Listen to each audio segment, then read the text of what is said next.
Okay, तो अभी हम सारा रेजिस्टेंस के बारे में ही पढ़ने वाले हैं, ठीक है, कि कौन से पैरामीटर के ऊपर ये डिपेंड करता है और क्या चीज़ें हमें इंक्रीज करने चाहिए तो रेजिस्टेंस कम होगा, ज़्यादा होगा।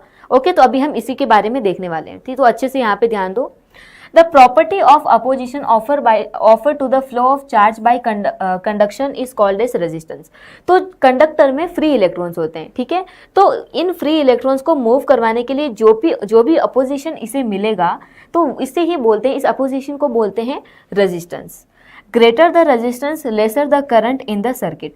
देखो होता क्या है, कंडक्टर में बहुत सारे फ्री इलेक्ट्रॉन्स होते हैं, ठीक है, तो यहाँ से जब आप एक्सटर्नल वोल्टेज देते हो, इलेक्ट्रिक फील्ड यहाँ पे जनरेट होती है। इस इलेक्ट्रिक फील्ड की वजह से इन इलेक्ट्रॉन्स के ऊपर फोर्स लगता है और ये आगे के डायरेक्शन में मूव होते हैं। लेकिन एक कंडक्टर में बहुत सारे इलेक्ट्रॉन्स होते हैं, तो जब ये एक जगह से दूसरी जगह पे जाते हैं तो कोलिजन की वजह से क्या होता है कि करंट स्लो हो जाता है, ठीक है। तो एक यहाँ पे समझो इस इलेक्ट्रॉन को यहाँ से यहाँ तक जाना है, लेकिन बीच में बहुत सारे इलेक्ट्रॉन्स है, तो यहाँ पे ये कोलाइड हो के वहाँ पे जाएगा तो करंट कम हो जाएगा, क्योंकि जितना ज़्यादा रेजिस्टेंस होगा उतना कम करंट वहाँ पे फ्लो होगा, क्योंकि उतना ही ज़्यादा कोलिजन होगा, उतना ही ज़्यादा उसे अपोजिशन मिलेगा चार्जेस को, ठीक है। तो अपोजिशन ज़्यादा मिलेगा तो वो ज़्यादा फ्लो नहीं कर पाएंगे। ओके, तो इसको याद रखना है कि जितना ज़्यादा रेजिस्टेंस होगा उतना ही कम करंट फ्लो होगा।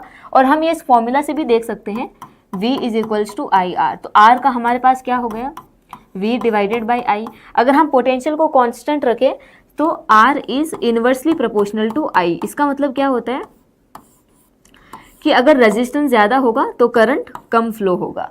ओके, आई होप यहाँ तक सबको समझ में आया होगा। ओके, अब ये हमारी ह्यूमन बॉडी के बारे में कुछ इन्फॉर्मेशन दी हुई है कि the resistance between the two ears in our body is estimated to be 100 ohm. तो हमारे दो कान के बीच में जितना रेजिस्टेंस होता है इसकी वैल्यू ये होती है 100 ओहम, ठीक है। तो ये ऐसा एस्टिमेट किया गया है।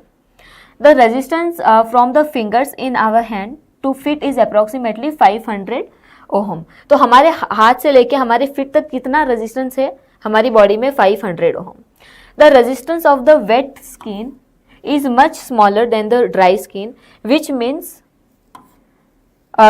we are likely to get a shock when we are wet.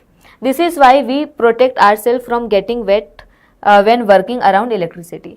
तो देखो जो भी हमारी समझो स्किन अगर वेट होगी तो उसका रेजिस्टेंस कम होगा। अगर रेजिस्टेंस कम है तो हमने फॉर्मूला से क्या देखा था कि करंट ज़्यादा होगा, ठीक है।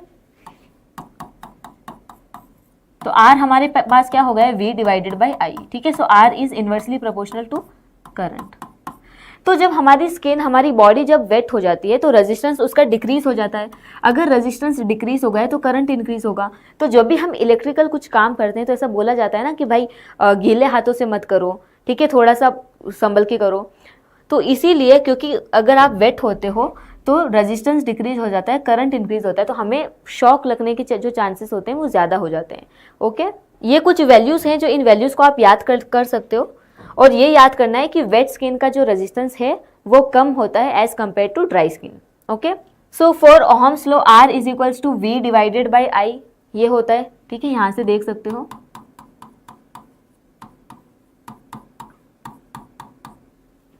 The ratio of the potential difference across the conductor to the current passing through the conductor is called the resistance of the conductor। और अगर हम इसे फॉर्मूला से लाइक इसकी डेफिनेशन को करना चाहें तो R हमारे पास V डिवाइडेड बाई I हो गया।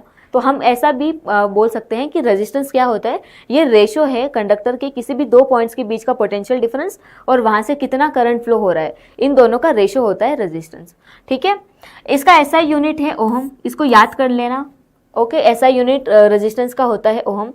अब 1 ओहम कितना है, if a unit amount of current passes through a conductor whose ends are maintain at a unit potential difference then the resistance of the conductor is said to be 1 ohm. अगर आपका कोई conductor है, ठीक है, उसमें से उसके दो पॉइंट्स के अक्रॉस अगर यूनिट पोटेंशियल होता है, वहाँ पे यूनिट करंट फ्लो होता है, तो हम बोलेंगे कि उस कंडक्टर का रेजिस्टेंस कितना है, 1 यूनिट ओहम, ठीक है। तो 1 ओहम उसका रेजिस्टेंस हो गया। ओके, आई होप यहाँ तक सबको समझ में आया होगा। अगर किसी को कोई डाउट है तो आप पूछ सकते हो।